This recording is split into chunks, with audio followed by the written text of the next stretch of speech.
Cannabis is known for thousands of years to be an important medicine. And it's a big question why it disappeared. There is few theories and it's out of my scope to understand them.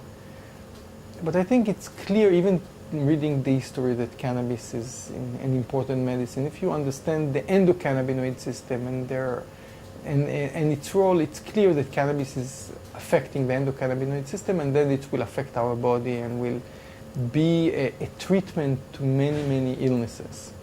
I think when you understand the science and how the body is working, it's clear, it's not a question. And this is leading of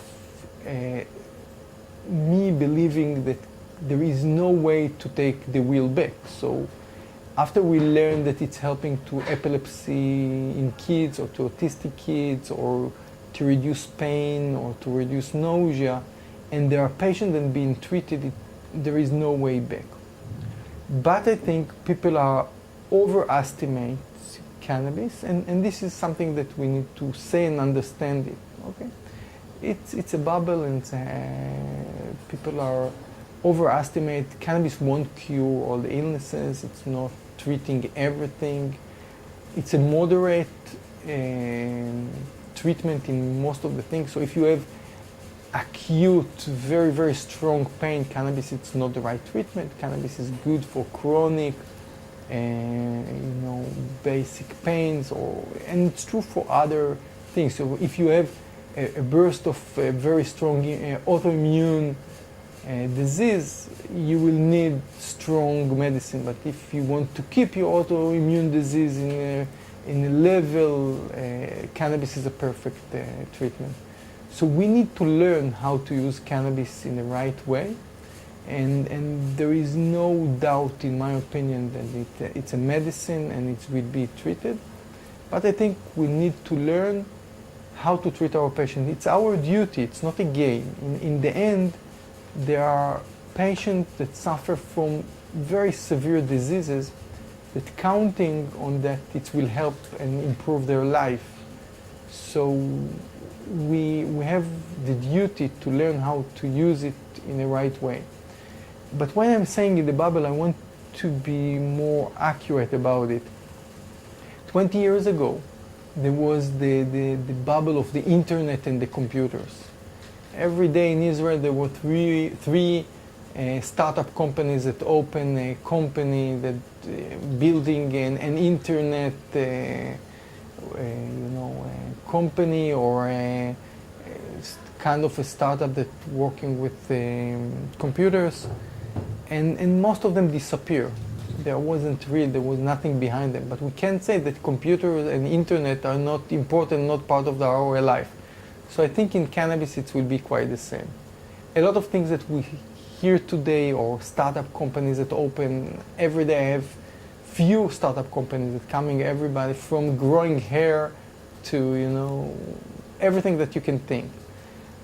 I believe most of them are not real and won't exist, but if you ask me where we will be in 10 years, cannabis will be a medicine for many, many illnesses and will be part of our life. I think Israel became a center for research from few reasons. One of them, and maybe even the important one, is Rafi Meshulam. For many years he did research. He's the father of this field. He found the THC and the CBD in the 60s, 67, 68. And for many years he did research. I think people don't understand, but in Israel he always was important scientist. As a student, as a PhD student, a master student, I knew his name. He was the dean and the president of Jerusalem University for 8 years. He won the Israeli Prize for Science in 2000. So it's not that we discovered Rafi Meshulam in the last few years. As a scientist, he was an important scientist always. And he paved the way because he had a say in Israel in the science and the medical arena. And this opened the gates. Secondly, I think Israel is an innovative country that think out of the box. and it's fit to the profile. A little bit arrogant, a little bit thinking out of the box, a lot of courage, and this is things that we did in computer science and in other fields and just fit to our profile. And this lead to open mind and to open the opportunity to treat patient. We're treating patient in Israel under medical care, under prescription from 2007. So for many years we're already there. And this opened the gate for doing research and good research with the support from the government, with support from the universities, which the other state is just starting to do now. So I think this is very helpful. And saying that, there is not much research. When I started to work with cannabis around 3 years ago, I applied to go get a license to do cannabis research, and I got a license, and my license is R0001. So R is for research, 0001 is the number of the research that has been applied.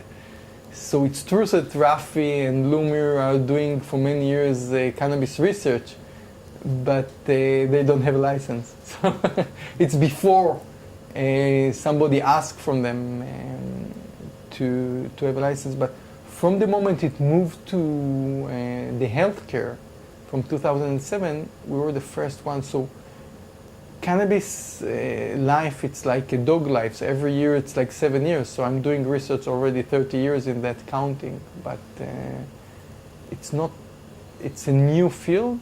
And I think that makes Israel as a leader. I have a strong background in biochemistry. I have a master's in biochemistry in one of the leading laboratories in the world.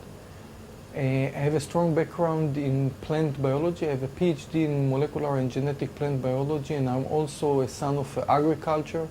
And when I finished the army, my father was sick, and for 4 years I worked in the farm, so I have a very strong background in plant biology, genetic plant biology. And then I did 4 years research in cancer hospital in Toronto. So I had the ability to combine this field of the agriculture, the people that grow the plant, with the physician, which I think there is a gap of language between them, and the science, which make me, if I'm trying to understand why we were able to build this lab in that way, I think I had the ability to gap these things and to understand what are the needs of the physician, to understand what the science is missing and to speak the language of the growers and the people that work with the plant. And the other things is that I'm sitting in the Technion, which is one of the leading technology institute in the world.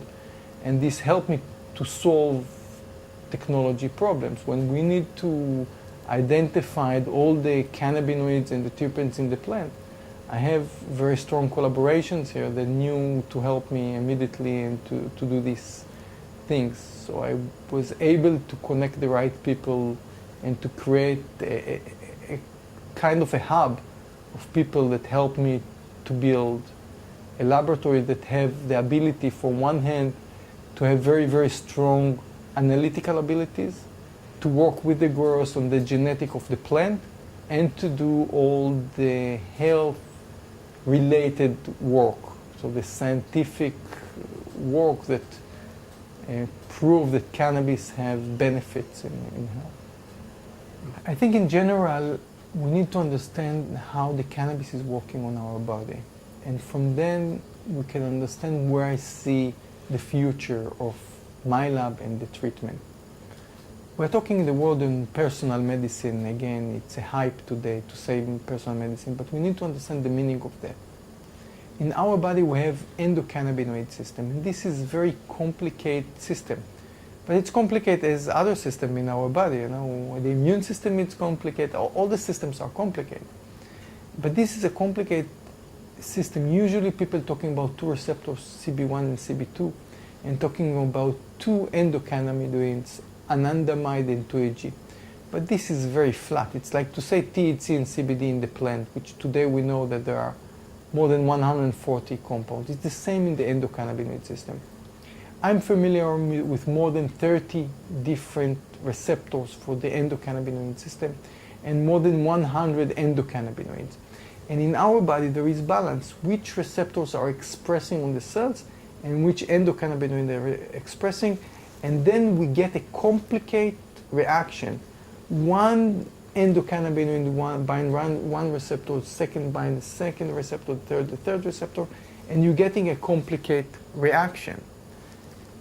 Neuron cells will express different receptors than pancreatic cells, than liver cells, and every one of them will have different reactions because of that.